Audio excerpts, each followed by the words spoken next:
Welcome to ఎనీస్ the leader కార్యక్రమంలో ఈరోజు మన గెస్ట్ మంచిర్యాల కార్పొరేషన్ 32వ డివిజన్ కార్పొరేటర్ అభ్యర్థి ధర్ని మధుకర్ మనతో పాటు ఉన్నారు. ఈ 32వ డివిజన్లో ఎలాంటి సమస్యలు ఉన్నాయి, రేపు రాబోయే రోజుల్లో విజయం సాధిస్తే ప్రజలకు ఏం చేస్తారు, ఒకసారి మనం తెలుసుకునే ప్రయత్నం చేద్దాం. మనతో పాటు మధుకర్ ఉన్నారు. చెప్పండి, ముందుగా ఈ 32వ వార్డులో మీరు ఎలాంటి సమస్యలను గుర్తించారు, ప్రజలలోకి వెళ్ళేటప్పుడు ప్రజలు ఏం చెప్తున్నారు, మీరు ఏం చేయబోతున్నారు?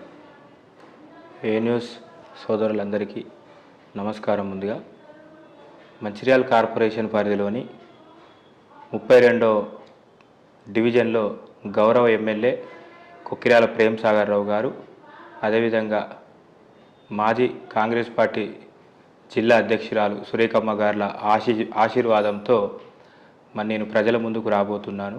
ఎన్నికల ద్వారా ఏదైతే గడిచిన 2 సంవత్సరాల క్రితం శాసనసభ ఎన్నికల్లో నేను సీతారాంపల్లి వాసినైనప్పటికీ కూడా ఈ ప్రాంతంలో కాంగ్రెస్ పార్టీ పటిష్టం చేయటానికి ఎమ్మెల్యే గారు అప్పుడు కాంగ్రెస్ పార్టీ అభ్యర్థిగా ఉండి ఆ ప్రాంతానికి ఇన్ఛార్జిగా మమ్మల్ని పంపించడం జరిగింది. ఆ సమయంలో ఆ ప్రాంతంలో చాలా సమస్యలు మేము చూసినాం.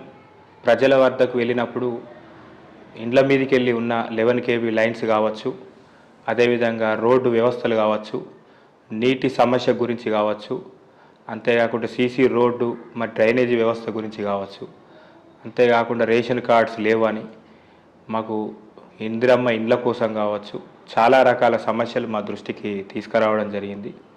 ఆ సమయంలో ప్రేమ్ సాగర్ రావు గారు ఎన్నికల ప్రచారంలో భాగంగా వచ్చిన సమయంలో వారందరికీ కూడా ఈ 11 kV లైన్ మేము 20 సంవత్సరాల నుండి చాలా ఇబ్బంది పడుతున్నాం.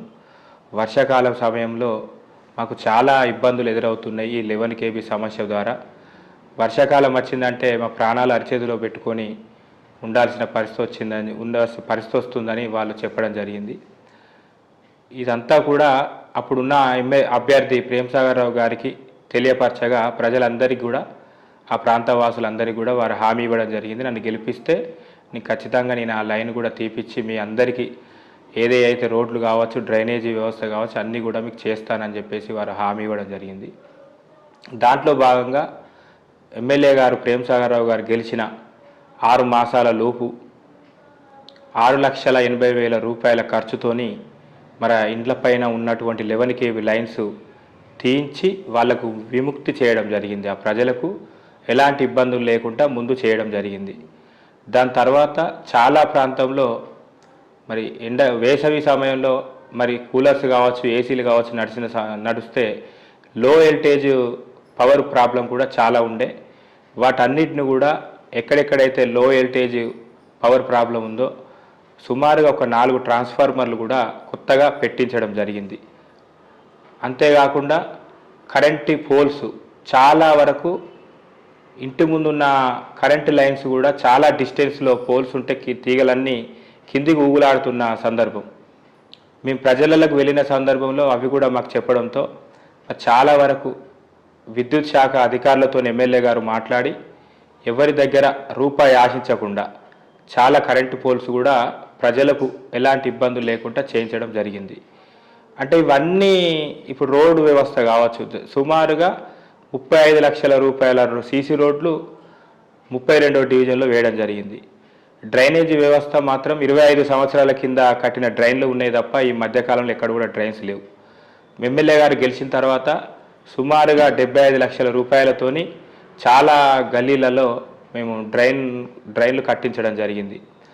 అంతేకాకుండా సింగరేణి రిటైర్మెంట్ కార్మికులు చాలామంది ఉన్నారు ఈ ప్రాంతంలో. ఆ సింగరేణి రిటైర్మెంట్ కార్మికులందరికీ కూడా తెల్ల రేషన్ కార్డులు, వారు కేవలం మీ సేవలో అప్లికేషన్ పెట్టుకొని ఫామ్ మాకు ఇస్తే వాళ్ళందరూ ఎలిజిబులా కాదా అనేది ప్రభుత్వం ఉన్నటువంటి సివిల్ సప్లై అధికారుల ద్వారా ఎంక్వైరీ చేపించి అందరికి కూడా రేషన్ కార్డులు కూడా ఇప్పించడం జరిగింది. అంతేకాకుండా ఇందిరమ్మ ఇండ్లు సుమారుగా 39 ఇందిరమ్మ ఇండ్లు 32వ డివిజన్లో గౌరవ ఎమ్మెల్యే ప్రేమ్ సాగర్ రావు గారు ఇవ్వడం జరిగింది. ఇందిరమ్మ ఇండ్లు కూడా దరిదాపుగా లాస్ట్ స్టేజ్లో ఉన్నాయి. అంటే లాస్ట్ బిల్లు కొన్ని ఇండ్లేమో స్లాబ్ ఏరియాలో ఉన్నాయి, కొన్ని ఇండ్లు ఇంకొక 1 మంత్ లోపల గృహ ప్రవేశానికి సిద్ధంగా ఉన్నాయి. అంటే ప్రజలు కూడా అధికార పార్టీ కాంగ్రెస్ పార్టీ ప్రేమసాగర్ రావు గారు చేస్తున్న కార్యక్రమాలను చూసి ఈరోజు వారి దయ వలన 100కు 100% 32 డివిజన్ల భారీ మెజార్టీతో మేము గెలవబోతా ఉన్నాం. అంటే గతంలో ఉన్న కౌన్సిలర్ కావచ్చు, మేమే ఇక్కడ 20 సంవత్సరాలు అభివృద్ధి చేసిన రోడ్లు, డ్రైనేజీలు ప్రజలకు అందుబాటులో ఉందామని చెప్పి ప్రచారం చేస్తుంది. ఇక్కడ ధర్ని మధు అనే వ్యక్తి స్థానికుడు కాదు, స్థానికులకు మనం ఎట్లా ఆదరిస్తామనేది కొంత ప్రచారం జరుగుతుంది. దీన్ని మీరు ఏం చెప్తారు? ముందుగా 20 సంవత్సరాల నుండి అభివృద్ధి కార్యక్రమాలను చేశాను అని చెప్పుకునే సమయంలో ప్రజలు చెప్తారు, ఆ ప్రాంతానికి వెళ్ళిన సమయంలో చాలా వరకు డ్రైనేజీ లేవు. చాలా ప్రాంతాల్లో ఇప్పటికి కూడా కొన్ని ఇళ్లలో చీకటి ఉంది. చీకటి అంటే కరెంటు పోల్స్, కరెంటు లైన్ లేక, స్ట్రీట్ లైట్స్ లేక కూడా ఇప్పటికి కూడా కొన్ని ప్రాంతాలు చీకట్లో ఉంటున్నారు. మరి అంతేకాకుండా డ్రైనేజ్ ఇప్పుడు సీసీ కారణాలు చౌరస్తా ఉన్నది. చాలామంది సుమారుగా రోజుకు ఒక 4,000 నుంచి 5,000 మంది ప్రయాణికులు వివిధ ప్రాంతాలకు వెళ్ళడానికి ఆ ప్రాంతానికి వస్తారు. అక్కడ టాయిలెట్స్ లేదు. మహిళా సోదరిమణులు కావచ్చు, ప్రయాణికులు కావచ్చు, చాలా ఇబ్బంది పడుతున్నారు. ఒక బస్సు షెల్టర్ కూడా అక్కడ లేదు. దానికోసం కూడా చాలామంది అక్కడ ఎండలో, వేసవి వస్తే పాపం చాలామంది అక్కడ ఎండలో నిలబడి ప్రయాణం చేయాల్సిన పరిస్థితి వస్తుంది. ఇందులోనే కనబడుతుంది 20 సంవత్సరాల అభివృద్ధి ఉందా లేదా అనేది. సీసీ కారణాలు చౌరస్తా మరి అదే 32వ డివిజన్ పరిధిలోకే వస్తుంది. ముందు ఇప్పుడు ఇక్కడ ఆదిపరాశక్తి దేవాలయం ఉంది మా వార్డు పరిధిలో.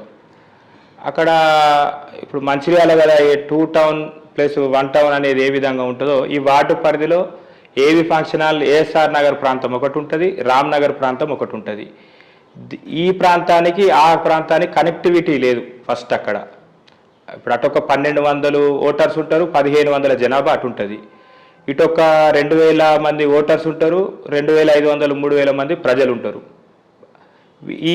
ఈ ప్రాంతం నుంచి ఆ ప్రాంతానికి వెళ్ళాలన్నా, ఆ ప్రాంతం నుంచి ఈ ప్రాంతానికి వెళ్ళాలన్నా సౌకర్యాలు లేవు. తీగల్పహాళ్ళు వాగు ఒకటి ఉంటుంది ఈ ప్రాంతంలో. గత 25 సంవత్సరాల నుంచి ఆ వాగును పట్టించుకున్న వారు ఎవరూ లేదు.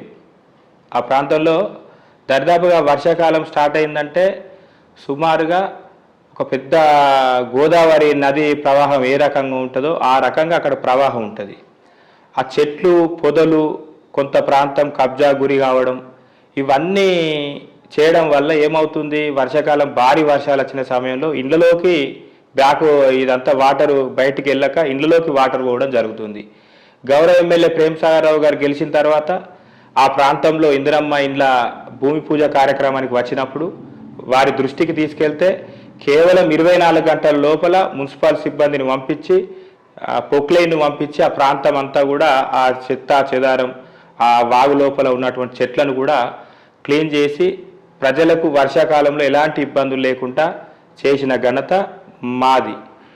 మరి 20 సంవత్సరాల నుండి నేనే అభివృద్ధి చేస్తున్నా అన్న వ్యక్తి మరి అక్కడ వాగుల దగ్గర కనెక్టివిటీ బ్రిడ్జ్ ఎందుకు శాంక్షన్ చేయించలేకపోయారో మాకు తెలియదు. అంతేకాకుండా సీసీ కారణాలు చౌరస్తాలో టాయిలెట్స్ ఎందుకు నిర్మించలేదో మాకు తెలియదు. ఆ తర్వాత బస్ స్టాప్కు షెల్టర్ కూడా నిర్మించలేకపోయారు. ఇదంతా ప్రజలు గమనిస్తారు. మరి 20 సంవత్సరాలు చేసిన అభివృద్ధిని గెలిపిస్తారా, ఈ 2 సంవత్సరాలుగా ప్రేమసాగర్ రావు గారు చేసిన అభివృద్ధిని ఆదరిస్తారా, అది ప్రజలు నిర్ణయిస్తారు. అంతేకాకుండా నన్ను స్థానికుడు కాదు అనే విషయంలో నేను ఒకటే ప్రజలకు చెప్పడం జరుగుతుంది. నాకు ఆ ప్రాంతంలో ఇన్ఛార్జిగా బాధ్యతలు ఇచ్చిన తర్వాత, ఎమ్మెల్యేగా ప్రేమసాగర్ రావు గారు గెలిచిన తర్వాత ముఖ్యంగా ప్రతి ఒక్కరికి అందుబాటులో ఉంటూ ఏ సమస్య విషయంలో మాకు ఫోన్ చేసినా కూడా మేము వాళ్ళ ఇంటికి వెళ్ళి వాళ్ళ సమస్యను పరిష్కరిస్తున్నాం. మరి ఆ ప్రాంతవాసులు మరి నా ఇంటికి రావాలంటే కేవలం 5 నిమిషాల సమయం పడుతుంది.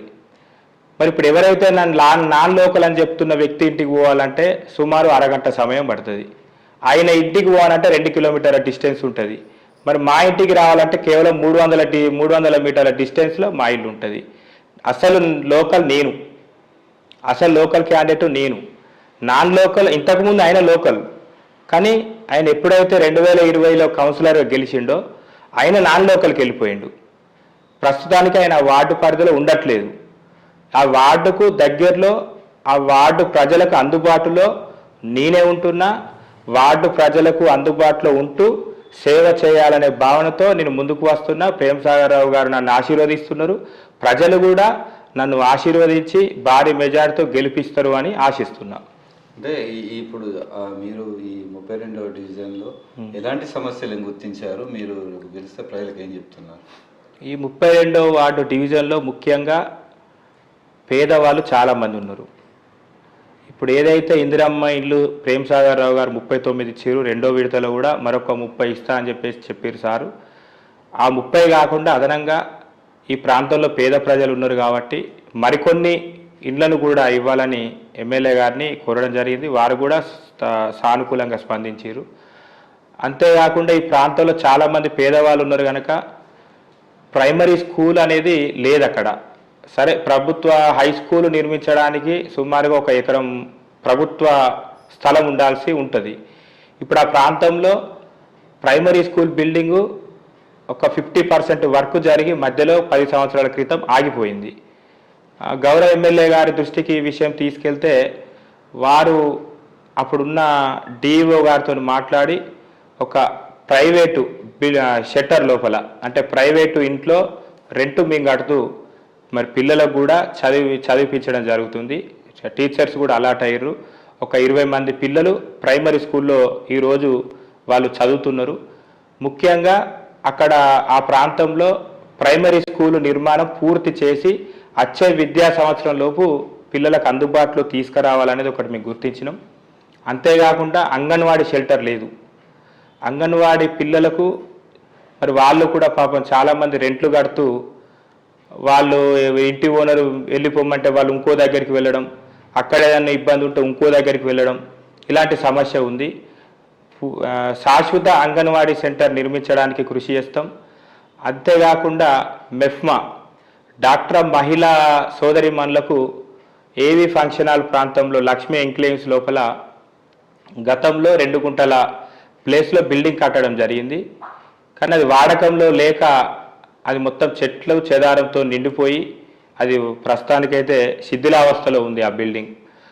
మహిళా సోదరిమణులకు వారు ఏదైతే ప్రతి నెల వారి సంఘం మీటింగులు కావచ్చు, వారి బాగోగులు కావచ్చు చూసుకోవడానికి ప్రతి నెల సమావేశం నిర్వహిస్తారు కాబట్టి ఖచ్చితంగా ఆ భవనాన్ని మళ్ళీ పునఃప్రారంభించి ఎలాంటి ఇబ్బందులు లేకుండా వారికి అందుబాటులోకి తీసుకురావాలన్నదే మా యొక్క ధ్యేయం. అంతేకాకుండా ఇంకా కూడా చాలా వరకు ఆ ప్రాంతంలో ఇండ్ల పైనుంచి 11 kV లైన్స్ ఉన్నాయి. ఏఎస్ఆర్ నగర్లో కావచ్చు, రామ్నగర్లో కావచ్చు. ప్రస్తుతానికి కొంతమేర కొన్ని ప్రాంతాల్లో ఆ లైన్లను షిఫ్ట్ చేయడం జరిగింది. మిగతా లైన్లను కూడా గౌరవ ఎమ్మెల్యే గారితో మాట్లాడి వాటిని కూడా తొలగించి వారికి ఎలాంటి ఇబ్బంది లేకుండా పరిష్కరించాలన్నదే మా యొక్క ముఖ్య ఉద్దేశం. ఇప్పుడు ఏదైతే ఇంతకుముందు చెప్పిన వాగు అనేది ఏదైతే ఉందో భవిష్యత్తులో కూడా ఆ వాగు కబ్జాకి గురి కాకుండా 2 వైపులా ఒక కరకట్ట లెక్క నిర్మాణం చేసి ప్రజలకు ఎలాంటి ఇండ్లలోకి నీళ్లు రాకుండా చేయాలన్నది మా తాపత్రయం. సీసీ కార్నర్ చౌరస్తలో ఖచ్చితంగా శాశ్వత బస్ షెల్టర్ నిర్మించాలి. అదేవిధంగా ప్రయాణికులకు టాయిలెట్స్ కూడా నిర్మించి అందుబాటులోకి తీసుకురావాలన్నది మా యొక్క ధ్యేయం. ఇప్పుడు ఈ వార్డు పరిధిలో 2 వైపులా మెయిన్ రోడ్ వస్తుంది. ఇటు సీసీకి వెళ్ళే రోడ్ ఒకటి, ఇటు చెన్నూరు వైపు వెళ్ళే మెయిన్ రోడ్ ఒకటి, 2 రోడ్లు వస్తాయి. మరి వర్షాకాలం వచ్చిందంటే చాలా ఇబ్బందులు ఉన్నాయి. మెయిన్ రోడ్డుకున్న వ్యాపారవేత్తలకు కావచ్చు, మరి మెయిన్ రోడ్డుకున్న నివాసంలో ఎవరెవరైతే ఉంటున్నారో వాళ్ళకు కావచ్చు చాలా ఇబ్బందులు ఉన్నాయి. రోడ్డు పైన నీరు చేరి మడుగుల్లాగా నీరు ఉండడం, అదేవిధంగా నీరు ఎటు వెళ్ళని స్థితిలో ఉండి 2-3 రోజులు అట్లా నీళ్లు ఉండేసరికి దోమలు ఎక్కువ తయారై మరి ప్రజలకు కూడా విష జ్వరాలు లాంటివి రావడం, వాళ్ళు అనారోగ్యానికి గురి కావడం కూడా జరుగుతుంది. వీటన్నిటిని కూడా పరిష్కరించాలంటే ముందుగా ఆ మెయిన్ రోడ్ ప్రాంతంలో 2 వైపులా పెద్ద కల్వర్ట్ ఒకటి అటు వాగుకు ప్లస్ ఇటు ఈ సైడ్ రాయల్ టాకీస్ నుంచి అటు వాగు దాకా 2 వైపులా కలవట్టు నిర్మించి మెయిన్ రోడ్డు మీద నీటి సమస్య అంటే వర్షాకాలంలో నీరు ఆగకుండా చేయాలనేది మా యొక్క సంకల్పం. ముఖ్యంగా ఆ ప్రాంతంలో చిన్న చిన్న గలీలు ఎక్కువగా ఉన్నాయి. వాటన్నిటి కూడా మీకు గుర్తించినాం. అండర్ గ్రౌండ్ డ్రైనేజీ వ్యవస్థను తీసుకొచ్చి ప్రతి లైన్కు అండర్ గ్రౌండ్ డ్రైనేజీ చేసి మరి ఆ రోడ్లను కూడా ఇప్పుడు ఏదైతే డ్రైన్ ఉందో ఆ డ్రైన్ ప్రాంతంలో కూడా సీసీ రోడ్ వేసి ఆ రోడ్డు వ్యవస్థను కొంచెం మెరుగుపరచాలన్నది మేము గుర్తించినాం అక్కడ. అంటే ఇప్పుడు ఈ గతంలో ఉన్న ప్రతిపక్ష పార్టీల నాయకులు అధికార పార్టీ 420 హామీలు ఇచ్చింది. ఇప్పటికీ దాంట్లో కొన్ని కూడా ప్రజలకు ఇవ్వలేకపోతుంది. వాళ్ళు ఎట్లా ఓటాడడానికి వస్తారని చెప్పి కొంత ప్రచారం చేస్తుంది. దీన్ని మీరు ఏం చెప్తారు? దీనికి ఉదాహరణ ఏం లేదు. ఇప్పుడు గతంలో 10 సంవత్సరాల బీఆర్ఎస్ అప్పుడు ఉన్న టీఆర్ఎస్ ప్రభుత్వం కావచ్చు, మళ్ళీ వచ్చిన బీఆర్ఎస్ ప్రభుత్వంలో కావచ్చు, మరి పేద ప్రజలందరికీ 3 ఎకరాల భూమి ఇస్తా అన్నారు, మరి వారు కూడా ఇయ్యలే. అంతేకాకుండా డబుల్ బెడ్రూమ్ ఇల్లు ఇస్తా అన్నారు, మరి వారు కూడా ఇయ్యలే. చాలా హామీలు వాళ్ళు ఎగ్గొట్టినే ఉన్నాయి. చాలా వరకు వారు ఎన్నో హామీలు ఇచ్చారు. దళిత బంద్ అన్నారు, బీసీ బంద్ అన్నారు. అంతకుముందు ఉన్న కాంగ్రెస్ ప్రభుత్వంలో రైతులకు ఆ ప్రాంతంలో కూడా ఉన్న వాళ్ళందరూ కూడా పల్లెటూరు నుంచి వచ్చిన వాళ్ళే అందరూ రైతు సోదరులే ఉన్నారు. మరి సబ్సిడీ కింద ఎన్నో పరికరాలు గతంలో కాంగ్రెస్ ప్రభుత్వం ఇచ్చింది. ఎరువులు కావచ్చు, అన్నీ కూడా సబ్సిడీ రూపకంగా ప్రజలకు అందుబాటులోకి తీసుకొచ్చినవి ఉన్నాయి. అంతేకాదు ఇప్పుడు డబుల్ బెడ్రూమ్ ఇల్లు ఇస్తా అన్న తర్వాత చాలామంది ఆశపడి బీఆర్ఎస్ పార్టీకి అంతకుముందు ఉన్న టీఆర్ఎస్ పార్టీకి ఓట్లు వేయడం జరిగింది. మరి వాళ్ళు ఎక్కడ కూడా ఒక్క డబుల్ బెడ్రూమ్ కూడా ఎవరికి ఇవ్వలే. మరి 3 ఎకరాల భూమి కూడా ఎవరికి ఇవ్వలేదు. అంటే అంతేకాకుండా దళిత బంధు ఇవ్వలేదు, బీసీ బంధు ఇవ్వలేదు. అంటే వాళ్ళు చెప్పిన వాటిలో కేవలం చెప్పుకోదగ్గ పథకాలు 2-3 మాత్రమే ఉన్నాయి. ఇప్పుడు కాంగ్రెస్ ప్రభుత్వం 6 గ్యారంటీలు ప్రకటించింది. అందులో ముఖ్యంగా బస్సు సౌకర్యం. మహిళా సోదరిమణులు ఈరోజు తెలంగాణ రాష్ట్రంలో ఎక్కడికి తిరగాలన్నా కూడా ముఖ్యంగా ఫ్రీగా వాళ్ళ తల్లిగారింటికి వెళ్ళాలన్నా, ఏదైనా జాతరలకు వెళ్ళాలన్నా, షాపింగ్కి వెళ్ళాలన్నా, ఎక్కడికి వెళ్ళాలన్నా కూడా ఆర్టీసీ బస్సు ఉచిత ప్రయాణాలు వాళ్ళు చేస్తున్నారు. సుమారుగా ఈ 2 సంవత్సరాల కాలంలో ఒక్కొక్క మహిళా సోదరి మనకు దరిదాపుగా తక్కువ వేసుకున్న ఒక 20,000 రూపాయల ఆదాయం కాంగ్రెస్ ప్రభుత్వం నుంచి జరిగింది. అంతేకాకుండా సన్నబియ్యం గతంలో మాటలు చెప్పారు. గురుకులంలో కావచ్చు, ప్రతి పాఠశాలలో కావచ్చు, ప్రజలకు కావచ్చు, మేము నాణ్యమైన స్వచ్ఛమైన సన్నబియ్యం ఇస్తా అని చెప్పేసి వాళ్ళు మాటలు చెప్పిరే తప్ప వాళ్ళ చేతుల దాకా ఎప్పుడు చూపించలే. కానీ గౌరవ ముఖ్యమంత్రి రేవంత్ రెడ్డి గారి నాయకత్వంలో ఉన్న ప్రభుత్వంలో సన్నబియ్యం ప్రతి ఒక్కరికి, కొత్తగా వచ్చిన రేషన్ కార్డు వాళ్లకు, ఇంతకు ముందు ఉన్న రేషన్ కార్డు వాళ్ళు కావచ్చు, అందరికీ కూడా సన్నబియ్యం సప్లై చేస్తున్నది. అందరు ప్రజలు ఆరాముగా ఎలాంటి ఇబ్బంది లేకుండా వండుకొని తింటున్నారు. అంతేకాకుండా ఇందిరమ్మ ఇల్లు వాళ్ళు డబుల్ బెడ్రూమ్లు ఇల్లు ఇస్తామన్నది ఇయ్యలేదు. కాంగ్రెస్ ప్రభుత్వంలో చాలామంది పేదలకు ఇప్పుడు పల్లెలలో చూసుకుంటే పైలట్ ప్రాజెక్టు కింద ఒక్కొక్క ఊరే ఇందిరమ్మ ఇల్లు వచ్చిన సందర్భాలు ఉన్నాయి. ఇప్పుడు మన మున్సిపాలిటీ ఇంతకుముందు ఉన్న నస్పూర్ మున్సిపాలిటీ సుమారుగా ఎంత తక్కువ వేసుకున్నా దరిదాపు ఒక 700 ఇళ్ళ దాకా నస్పూర్ ప్రాంతంలోనే వచ్చినాయి. అంటే యావరేజ్ కాన్స్టిట్యున్సీ లెవెల్లో చూసుకుంటే 3,500 ఇళ్ళు మొదటి విడతగా ఇవ్వడం జరిగింది. అంటే ఇక్కడ కూడా హామీలను ఇచ్చిన హామీలు ఇప్పుడు మాకు సమయం 2 సంవత్సరాలే అయింది, ఇంకా 3 సంవత్సరాల సమయం ఉన్నది. ఈ 3 సంవత్సరాల సమయం లోపల మేము ఏదేదైతే వాగ్దానాలు చేసినాం, పెన్షన్స్ ముఖ్యంగా మహిళా సోదరిమణులకు 2,500 రూపాయలు మేము బాకీ ఉన్నాం. కంపల్సరీ ఈ 3 సంవత్సరాల లోపల మేము ఇస్తాము. అంతేకాకుండా పెన్షన్స్ గతంలో వాళ్ళు ఇచ్చిన పెన్షన్స్ ఇప్పుడు మేము కూడా ఇస్తున్నాం. ఇంకా కొత్త వారికి కూడా అర్హులు ఎవరెవరైతే ఉన్నారో వాళ్ళకు కూడా పెన్షన్లు ఇస్తాము. రేషన్ కార్డులు అయితే నిరంతర ప్రక్రియగా జరుగుతుంది. వాళ్ళు ఏదో అంతకుముందు 10 సంవత్సరాల కింద కాంగ్రెస్ ప్రభుత్వం ఇచ్చిన పెన్షన్లనే మళ్ళీ పేరు మార్చి వాళ్ళు పెన్షన్లు ఇచ్చి రేషన్ కార్డులు ఇచ్చారు తప్ప కొత్త రేషన్ కార్డులు అయితే వాళ్ళు ఇవ్వలే. ఇప్పుడు కాంగ్రెస్ ప్రభుత్వం వచ్చిన తర్వాత సుమారుగా ఇప్పుడు మా 32వ డివిజన్లోనే సుమారుగా 200 రేషన్ కార్డులు కొత్త ఇవ్వడం జరిగింది. సింగరేణి రిటైర్మెంట్ కార్మికులకు కావచ్చు, కొత్తగా వివాహం చేసుకున్న వాళ్ళకు కావచ్చు, గతంలో రేషన్ కార్డులు లేని వాళ్ళకు కావచ్చు, సుమారుగా 200 రేషన్ కార్డులు ఇవ్వడం జరిగింది. అంటే ఇప్పుడు 2 సంవత్సరాలు గడుస్తుంది కాంగ్రెస్ ప్రభుత్వం వచ్చి. ఎమ్మెల్యే ప్రేమ్ సాగర్ రావు నస్పూర్ ప్రాంతంలో ఒక అభివృద్ధి కూడా చేయలేదని చెప్పి కొన్ని ఆరోపణలు ఉన్నాయి. ఇది ఎంతవరకు నిజమంటారు?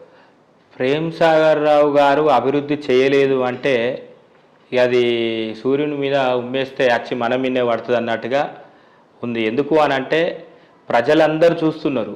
ప్రేమ్ సాగర్ రావు గారు చేసే అభివృద్ధి ఏ రకం, ఇప్పుడు మీరు ఎగ్జాంపుల్ చెప్తున్నా 37వ డివిజన్ ఉంది నస్పూర్ ప్రాంతంలో, ప్రగతి నగర్ మరియు Patel colony, Seetharampalli.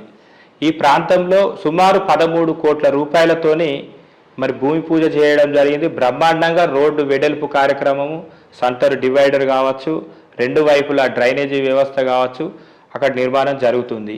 ITI college నిర్మాణం జరిగింది. ఆల్రెడీ క్లాసెస్ కూడా నాకు తెలిసి ప్రారంభమైనట్టున్నాయి. అంతేకాకుండా ఈ ప్రాంతంలో ముఖ్యంగా నస్పూర్ ప్రాంతంలో నీటి సమస్య ఎక్కువ ఉంది. ఈ నీటి సమస్యను పరిష్కరించే దిశగా ప్రేమ్ సాగర్ రావు గెలిచిన 2-3 నెలల మాసంలోనే సీతారాంపల్లి ఫిల్టర్ బెడ్ దగ్గర సుమారు నాకు తెలిసి 120 కోట్లు అనుకుంటా, 120 కోట్ల రూపాయలతోని మరి ఆయన కొబ్బరికాయలు కొట్టడం జరిగింది. ఆ పనులు కూడా గోదావరి ప్రాంతం నుంచి పైప్ లైన్ కూడా మరి 4 చౌరస్తాల దాకా వేయడం జరిగింది. చాలా ఒక 4 డివిజన్లు 3 డివిజన్ల కలిపి ఒక వాటర్ ట్యాంకు, పెద్ద వాటర్ ట్యాంకు, భవిష్యత్తులో 30 సంవత్సరాల వరకు కూడా నీటి ఇబ్బందులు లేకుండా ఉండే దిశగా ఎమ్మెల్యే గారు సుమారుగా 7 వాటర్ ట్యాంకులు నిర్మాణం చేపట్టారు. మీరు ఎక్కడికి వెళ్ళినా మేము చూపిస్తాం. నస్పూర్ విలేజ్కి వెళ్ళే రోడ్లో ఒకటి జరుగుతుంది, అంతేకాకుండా ట్యాంక్ ఏరియాలో ఒకటి జరుగుతుంది. చాలా ఉన్నాయి. వాటర్ ట్యాంకు విషయంలో కావచ్చు, వాటర్ సమస్య విషయంలో కావచ్చు. ముఖ్యంగా నస్పూర్ ప్రాంతంలో ఎమ్మెల్యే గారు గెలిచిన తర్వాత జనవరి 14 తారీఖు రోజున ఆయన దానికి ఎమ్మెల్యే ఎలక్షన్లు అప్పుడు ఏదైతే వాగ్దానం చేసిరో, నేను గెలిస్తే 1 రోజుల లోపల నీటి సమస్య లేకుండా చేస్తా, మిషన్ భగీరథ పైపులు ఏవైతే ఉన్నాయో డైరెక్ట్గా నీళ్లు పట్టుకొని తాగే విధంగా వాటర్ని ప్రజలకు అందుబాటులోకి తీసుకొస్తానని వారు మాటిచ్చారు. ఆ మాటకు కట్టుబడి గెలిచిన తర్వాత 1 రోజుల్లో 2024 జనవరి 14 రోజున మరి ఆ మిషన్ భగీరథ పైపులు ఏవైతే ఉన్నాయో వాటి ద్వారా స్వచ్ఛమైన నీరు కూడా ఇప్పుడు ప్రజలకు అందుతుంది. ముఖ్యంగా మా వార్డు పరిధిలోకి వస్తే సుమారుగా 100 కనెక్షన్లు మిషన్ భగీరథ పైప్ లైన్ కనెక్షన్లు కొత్తగా ఇవ్వడం జరిగింది. ఈ రకంగా నస్పూర్ ప్రాంతంలో నాకు తెలిసి ఒక 4000 కనెక్షన్ల వరకు కొత్త కనెక్షన్లు ఇవ్వడం జరిగింది. ఇంకా చేయాల్సిన అభివృద్ధి చాలా ఉంది. ఇంతకుముందు మీరు చూసి ఉంటారు, సిసి రాయల్ టాకీస్ నుంచి వెంకటేశ్వర టెంపుల్కి వెళ్ళే రోడ్ల సెంట్రల్ లైటింగ్ పెట్టారు. ఈ అభివృద్ధి చేయలేదు అని అంటే, ఇప్పుడు ప్రేమ్ సాగర్ రావు గారు గత 6 నెలల నుంచి కొంచెం చిన్న అనారోగ్య సమస్యతో వారు బాధపడుతున్నారు. వారు 6 నెలలు పక్కకు ఉండడంతో సుమారుగా నస్పూర్ ప్రాంతం కావచ్చు, మంచిర్యాల ప్రాంతం కావచ్చు, రావాల్సిన సుమారు మాకు సార్ ఇచ్చిన ఇన్ఫర్మేషన్ ప్రకారం ఒక 1000 కోట్ల నిధులు అక్కడ ఆగిపోయినాయి. ఒక్కసారి ప్రజలు ప్రేమ్ సాగర్ రావు గారిని నమ్మి ప్రజలు మమ్మల్ని అందరినీ ఆదరిస్తే ఈ రాబోయే 3 సంవత్సరాలలో నస్పూర్ ప్రాంతం ఏ రకంగా అభివృద్ధి చెందుద్ది అనేది ప్రజలే చూస్తారు. ప్రజలే మళ్ళీ ప్రేమ్ సాగర్ రావు గారిని ఎమ్మెల్యేగా గెలిపిస్తారు. అంటే మీ 32 డివిజన్కి వచ్చినట్టయితే రేపు మీరు గెలిస్తే ఆ డివిజన్ను ఎలా అభివృద్ధి చేయబోతున్నారు, మీ ఫ్యూచర్ ప్రణాళిక ఎలా ఉంది? 32వ వార్డులో ప్రజలు ఖచ్చితంగా అవకాశం ఇస్తారని భావిస్తున్నాం. వారి ఆశీస్సులు మా పైన ఉన్నాయని విశ్వాసం కానీ నమ్మకం కానీ మాకు దృఢంగా ఉన్నాయి. గెలిచిన తర్వాత మొట్టమొదటిగా మేము చేసేది ఏంటంటే సీసీ కార్నర్ చౌరస్తాలో బస్ షెల్టర్ ఖచ్చితంగా నిర్మించాల్సిందే, ప్రజలకు అందుబాటులోకి టాయిలెట్స్ తీసుకురావాల్సిందే. అంతేకాకుండా పేద విద్యార్థులు ఎవరెవరైతే ఉన్నారో వాళ్ళందరికీ కూడా నాణ్యమైన విద్యను మా వార్డు పరిధిలోనే అందించాలన్న సంకల్పంతో మేము ముందుకెళ్తున్నాం. రోడ్డు వ్యవస్థ కావచ్చు, డ్రైనేజీ వ్యవస్థ కావచ్చు, పూర్తి స్థాయిలో మాకు ఇచ్చే 5 సంవత్సరాల లోపల ప్రజలకు ఏ రకమైన హామీలు మేము ఇస్తున్నామో వాటన్నిటిని కూడా నెరవేర్చి ప్రజల ద్వారానే మీరైతేనే మాకు కార్పొరేటర్ కరెక్ట్గా ఉంటారు, మీరు చాలా అభివృద్ధి చేసిరు అనే దిశగా వారి నోటి నుంచి వినే దిశగా మేము ముందుకు వెళ్తాం. డ్రైనేజీ ముఖ్యంగా ఈ మెయిన్ రోడ్డు కావచ్చు, ఆ మెయిన్ రోడ్డు కావచ్చు, కంపల్సరీగా డ్రైనేజీ కట్టాల్సిన అవసరం ఉంది. రోడ్డు పైన నీటి నిల్వ లేకుండా చేస్తాం. చాలా వరకు సీసీ రోడ్లు, గతంలో వేసిన రోడ్లు అన్నీ శిథిలావస్థకు చేరిపోయినాయి. వాటిని అన్నిటిని కూడా మళ్ళా సీసీ రోడ్లు చేయాల్సి ఉంది. చాలా వరకు ప్రతి ఒక్క గల్లీకి ఆ గల్లీ వాసులు 2 గుంటలు 3 గుంటలు భూమి స్థలాన్ని కొనుక్కొని, అంటే ఆ గల్లీకి సంబంధించిన పెద్ద మనుషులు కావచ్చు, ప్రజలు కావచ్చు, స్థలాలను కొనుక్కొని పెట్టుకున్నారు. వాళ్ళందరికీ కూడా ఒక చిన్న చిన్న కమ్యూనిటీ హాల్స్ లెక్క నిర్మించి వాళ్ళకి అందుబాటులోకి తీసుకురావాలనేది ఒకటి మాకు ఆలోచన ఉంది. 11 kV లైన్స్ కూడా ఇండ్ల పైన లేకుండా చేయాలన్న ఒక ఆలోచనతో మేము ఉన్నాం. ముఖ్యంగా కరెంటు విషయానికి వస్తే చాలా సమస్యలు ఉన్నాయి. వాటిని అన్నిటిని కూడా పరిష్కరించి నాణ్యమైన కరెంటు వాళ్ళందరికీ అందించాలని మేము కోరుకుంటున్నాం.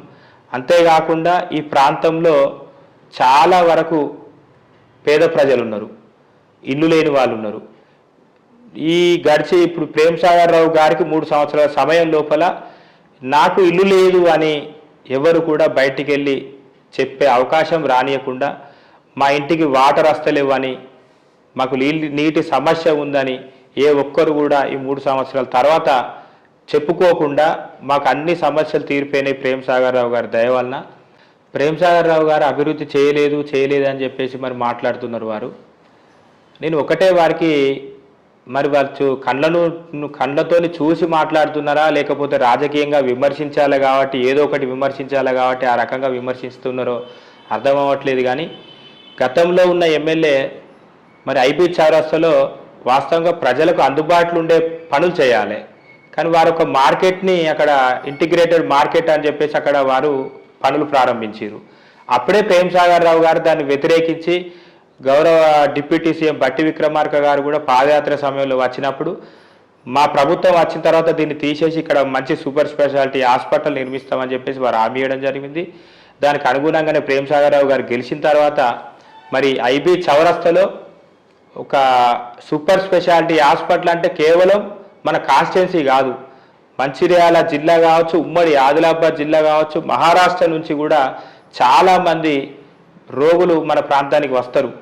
మన ప్రాంతం వాసులు అయితే చిన్న ఇబ్బంది కలిగినా కూడా హైదరాబాద్కు వెళ్ళే పరిస్థితి ఉన్నది. చాలామంది పేద ప్రజలు వారికి ఉన్న భూములు కావచ్చు, ఇండ్లు కావచ్చు అమ్ముకొని మరి ట్రీట్మెంట్ చేయించుకుంటున్నారు. మరి ఎమ్మెల్యే గారు ఇప్పుడు ఏదైతే సూపర్ స్పెషాలిటీ హాస్పిటల్ నిర్మాణం జరుగుతుంది మరి అందరు చూస్తున్నారు. ఇంకొక సంవత్సరంన్నర లోపల అది అందుబాటులోకి రాబోతుంది.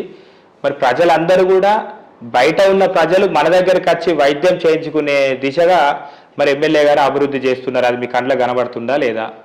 అంతేకాకుండా మరి మన ఇది మహాప్రస్థానం, గోదావరి తీరంలో మహాప్రస్థానం మన భారతదేశంలో హిందూ సాంప్రదాయబద్ధంగా ఏ ప్రాంతంలో కూడా అంత గొప్ప మహాప్రస్థానం ఎక్కడ కూడా లేదు. అంత మంచి మహాప్రస్థానం అక్కడికి వెళ్తే ఒక దేవాలయంలోకి వెళ్ళినట్టుగా ఉంది. ఆ ప్రాంతంలోకి వెళ్తే మనం నస్పూర్ ప్రాంతం నుంచి కూడా అక్కడికే వెళ్తున్నారు. చెన్నూరు నుంచి కూడా మహాప్రస్థానం మంచిర్యాలకే వస్తున్నారు. ఉమ్మడి ఆదిలాబాద్ జిల్లా నుంచి సుమారుగా ఒక 4-5 కాన్స్టిట్యున్సీల నుంచి ఎవరైనా వాళ్ళ బంధువులు కావచ్చు, ఎవరు చనిపోయినా కూడా మహాప్రస్థానం మంచిర్యాలలో సౌకర్యాలు బాగున్నాయి, ఇక్కడికే వెళ్ళాలని చాలామంది ఇక్కడికి వస్తున్నారు. అది గిన్నీస్ రికార్డులో కూడా నమోదై ఉంది. 102 రోజులల్లా అంత పెద్ద మహాప్రస్థానం నిర్మించడం అంటే అది మామూలు విషయం కాదు. అంటే ఒక విజన్ ఉన్న నాయకుడు కాబట్టి మా ఎమ్మెల్యే గారు ఇలాంటి కార్యక్రమాలు చేస్తున్నారు. చాలామంది యువకులు ఈరోజు నిరుద్యోగ సమస్యలు ఎదుర్కొంటున్నారు. వాళ్ళందరికీ కూడా ఇప్పుడు వేంపల్లిలో నిర్మిస్తున్నటువంటి ఇండస్ట్రియల్ హబ్ కావచ్చు, మరొక 2 ఇయర్స్లో అక్కడ ఆ పనులన్నీ ప్రారంభమై అనుకున్నది ప్రేమ్ సాగర్ రావు గారు అనుకున్నట్టుగా జరిగితే చాలామంది నిరుద్యోగులకు అక్కడ ఉపాధి దొరుకుద్ది. అంతేకాకుండా రెబ్బన్పల్లిలో మీరు చూసి ఉంటారు, ఎంత మంచి బ్రహ్మాండమైన పాఠశాలలు కావచ్చు, హాస్టల్ కావచ్చు అక్కడ నిర్మిస్తున్నారో మీరు చూసి ఉంటారు. మంచిర్యాల ప్రాంతం కావచ్చు, సుమారు ఒక 7-8 డివిజన్ లోపల వర్షాకాలం వచ్చిందంటే మరి గోదావరి ఉప్పొంగి ఇండ్లలోకి నీరు చేరిన సందర్భాలు ఎన్నో ఉన్నాయి. గతంలో మనం చాలా చూసినాం. మరి ఎన్నికల సమయంలో ప్రేమ్ సాగర్ రావు గారు నన్ను గెలిపిస్తే నేను కరకట్ట నిర్మించి మంచిర్యాలకు ఎలాంటి నీటి ముప్పు లేకుండా చేస్తానని వారు హామీ ఇవ్వడం జరిగింది. దానికి అనుగుణంగా ఆల్రెడీ వర్క్ శాంక్షన్ అయింది, వర్క్ కూడా శంకుస్థాపన అయింది, వర్క్ కూడా నడుస్తుంది. ఇంకొక 2 సంవత్సరాల లోపల, నాకు తెలిసి సంవత్సరంన్నర లోపల ఆ 2 వైపుల కరకట్టలు కూడా మనం నిర్మించి ప్రజలకు అందుబాటులో తీసుకొచ్చి ఎంత గోదావరి వచ్చినా కూడా అర్ధరాత్రి ఆ ప్రాంతంలో ఉన్న వాసులందరూ కూడా కంటి నిండా నిద్రపోయే విధంగా ప్రేమ్ సాగర్ రావు గారు అభివృద్ధి కార్యక్రమాలు చేస్తున్నారు. ముఖ్యంగా మంచిర్యాలలో మార్కెట్ రోడ్లో కావచ్చు, ఇరుగ్గా ఉన్న రోడ్లు మీరు అందరు చూసి ఉంటారు. చాలా ఇరుగ్గా ఉన్న రోడ్లు, ఏదైనా పండుగ సీజన్ వచ్చిందంటే 1 కిలోమీటర్ డిస్టెన్స్లో వెహికల్ పాస్ చేసి నడిచి వెళ్ళి షాపింగ్ చేసుకునే పరిస్థితి ఉండే. కానీ గౌరవ ఎమ్మెల్యే గారు గెలిచిన తర్వాత ఆ ఇరుగ్గా ఉన్న రోడ్లు ఏదైతే గతంలో ఉన్న మ్యాపింగ్ ప్రకారంగా వాటిని అన్నింటినీ తొలగించి మరి బ్రహ్మాండంగా అండర్ గ్రౌండ్ విద్యుత్ వైర్లను కూడా మరి వారు ప్రపోజ్ చేసి శాంక్షన్ చేసి శంకుస్థాపన చేయడం జరిగింది. రోడ్డు వెడల్పు కార్యక్రమ పనులు కూడా ప్రారంభించడం జరిగింది. ఏ రకంగా చూసుకున్నా అభివృద్ధి విషయంలో గతం కంటే మెరుగ్గా, గతంలో అభివృద్ధి అంటే సిద్దిపేట, సిరిసిల్ల, గజ్వేల్ మాత్రమే ఉండేది. అలాంటి అభివృద్ధి ఈరోజు మంచిర్యాలలో జరుగుతుంది. మిగతా కాన్స్టిట్యున్సీలు అన్నీ కూడా మన మంచిర్యాల వైపు చూసే దిశగా ప్రేమ్ సాగర్ రావు గారు పనిచేస్తున్నారు. అక్కడ స్టేడియం కూడా నిర్మాణం జరుగుతుంది సాయికుంట దగ్గర. అంతేకాకుండా మన పాత మంచిర్యాల నుంచి కలెక్టరేట్కి ఆ గోదావరి పక్క ప్రాంతం నుంచి మంచి బ్రహ్మాండమైన రోడ్డు డెవలప్మెంట్. అంటే ప్రేమ్ సాగర్ రావు గారి ఆలోచన ఒకటే, మంచిర్యాలలో ఉన్న చుట్టుపక్కల ప్రాంతాలు అన్నీ డెవలప్ కావాలి. అన్ని డెవలప్ కావాలంటే అన్ని ప్రాంతాల్లో రోడ్డు సౌకర్యాలు కావచ్చు, అన్ని సౌకర్యాలు ఉంటేనే డెవలప్ అయిద్దని వారు గ్రహించారు. కాబట్టి ఇప్పుడు పాత మంచిర్యాలు ములకల నుండి మొదలుకుంటే కలెక్టరేట్ వరకు బ్రహ్మాండమైన రోడ్ మ్యాపింగ్ కూడా జరుగుతుంది. అంటే ఈ 3 సంవత్సరాల లోపు నస్పూర్ ప్రాంతంలో కూడా ఏ గల్లీకి వెళ్ళినా మళ్ళీ మెయిన్ రోడ్డుకి రావాలంటే రివర్స్ వచ్చే పరిస్థితి ఉన్నది. ప్రేమ్ సాగర్ రావు గారి ఆలోచన ఒక్కటే, ఇదంతా కాదు, నస్పూర్లో కూడా ఔటర్ రింగ్ రోడ్ లాగా ఏ గల్లీకి వెళ్ళినా ఆ పక్కన ఉన్న మెయిన్ రోడ్డుకు చేరాలి, ఈ పక్కన ఉన్న మెయిన్ రోడ్డుకు చేరాలి, అన్ని ప్రాంతాలు అభివృద్ధి చెందాలన్నదే వారి యొక్క సంకల్పంతో వారు పనిచేస్తున్నారు. 100% ప్రేమ్ సాగర్ రావు గారి లాంటి నాయకులు ఈ ప్రాంతానికి దొరకడం అదృష్టం. వారి ఒక విజన్ ఉన్న నాయకుడు కాబట్టి వేలాది కోట్ల రూపాయల నిధులు తీసుకొని వస్తున్నారు, అభివృద్ధి కార్యక్రమాలు చేస్తున్నారు. ఫైనల్గా ఈ 32వ డివిజన్ ప్రజలకు మీరేం చెప్తారు? 32వ డివిజన్ ప్రజలందరికీ కూడా నమస్కారం, చేతులు జోడించి వేడుకునేది ఒకటే, జరగబోయే ఎన్నికల్లో మరి ప్రేమ్ సాగర్ రావు గారు మాకిచ్చిన అవకాశం ద్వారా 2 సంవత్సరాల ప్రజలకు మీ అందరికీ అందుబాటులో ఉండి మీకు ఏ సమస్య ఉన్నా అందుబాటులో ఉండి మీ సమస్యను పరిష్కరించే దిశగా మేము ప్రయాణం చేసినాం. ఒక అవకాశం ప్రేమ్ సాగర్ రావు గారు, సురేఖమ్మ గారి ఆశీర్వాదంతో ఒక అవకాశం మాకు ఇవ్వండి. ఇచ్చిన తర్వాత ఈ ప్రేమ్ సాగర్ రావు గారి దయ వలన వారిచ్చే నిధుల ద్వారా మీ ప్రాంతాన్ని అభివృద్ధి చేసి, అంతేకాకుండా 60 డివిజన్లో, ముఖ్యంగా 60 డివిజన్లో ఈ 32వ డివిజన్ బ్రహ్మాండంగా అన్ని డివిజన్ల కంటే అభివృద్ధి చేసి మీకు చూపిస్తా. దయచేసి నన్ను ఆశీర్వదించండి. ఓటర్ మహాశైలకు, ఆ ప్రాంత ప్రజలందరినీ వేడుకునేది ఒకటే, ఒక్క అవకాశం ఇచ్చి చూడండి, ఒక అవకాశం ఇచ్చి అభివృద్ధి చేయించుకుందాం, అభివృద్ధి చేసుకుందాం. ఒక్క ఓటుతోని 5 సంవత్సరాలు పరిపాలనా విభాగం చాలా చక్కగా ఉండాలంటే మీరు ఒక్క అవకాశం కాంగ్రెస్ పార్టీ చేతి గుర్తుకు ఓటేసి మమ్మల్ని భారీ మెజారిటీతో మీరు గెలిపించండి. మీ అందరికీ అందుబాటులో ఉండి అభివృద్ధి కార్యక్రమాలు చేస్తామని మాటిస్తున్నాం. Okay, thank you. మొత్తానికి మంచిర్యాల కార్పొరేషన్లోని 32వ డివిజన్ అభ్యర్థిగా మాత్రం ధర్ని మధుకర్ ఒకటే చెప్తున్నారు ప్రజలకు, అధికార పార్టీకి ఓటేయండి, అభివృద్ధిని కాంక్షించండి. ఎమ్మెల్యే ప్రేమ్ సాగర్ చేస్తున్నటువంటి అభివృద్ధిని మీరు చూశారు. రాబోయే రోజుల్లో మేము ఏం చేస్తామో మీకు ఇచ్చిన హామీని నిలబెట్టుకుంటాం. ఖచ్చితంగా ఎమ్మెల్యే ప్రేమ్ సాగర్ సహకారంతో మాత్రం ఈ 32వ డివిజన్ మాత్రం అభివృద్ధి చేసి తీరుతాం. ఇక్కడ మౌలిక సదుపాయాలతో పాటు రోడ్లు, డ్రైనేజీలు, లైటింగ్ సిస్టమ్ అన్నీ కూడా ప్రజలకు మౌలిక సదుపాయాలు కల్పిస్తాం.